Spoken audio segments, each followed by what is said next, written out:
The US gave Israel 30 days to increase the flow of humanitarian aid into Gaza, or face suspension of some US military assistance. The deadline passed and Israel only made the humanitarian situation in Gaza worse. And this is what the State Department had to say about it.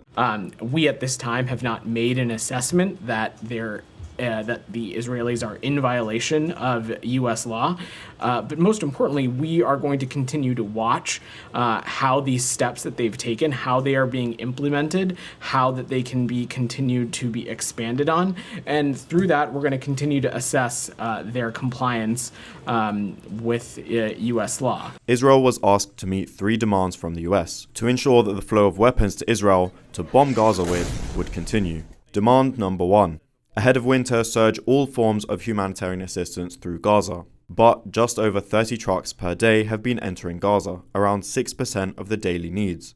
Demand number 2. Ensure that the commercial and Jordan Armed Forces corridors are functioning at full and continuous capacity. By Israel's own admission, it has not resumed commercial deliveries to Gaza. Demand number 3. End isolation of northern Gaza. The isolation and deprivation in the north of Gaza have only deepened since October the 13th, when the notice was given. Israel didn't comply fully with any of the US's demands, and the US's unconditional support for Israel was hailed by Israel's President Isaac Herzog the day of the deadline. How you stood up with us in our darkest hour, which became our finest hour.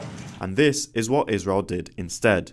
An Israeli military spokesperson announced there is no intention of allowing the residents of the northern Gaza Strip to return to their homes. Israel restricted the entry of sufficient aid to the entirety of the Strip and completely cut off parts of North Gaza from surrounding areas and the south of the Strip, defying one of the demands. That's in addition to Israel carrying out a campaign of ethnic cleansing and killing at least 2,000 civilians across the northern Gaza Strip. Israel did reopen the Kisafim crossing with claims that some aid will flow through it. But the problem at each of these crossings isn't just the limited aid being let in, but the Israeli army is instigating chaos by facilitating the looting of aid trucks and by extorting protection fees from drivers. Particularly in the south of the Gaza Strip, on aid trucks heading towards Rafah from the Kerem Shalem crossing. When Palestinians do get some aid, Israel often targets them and kills civilians, leading to distressing moments like this.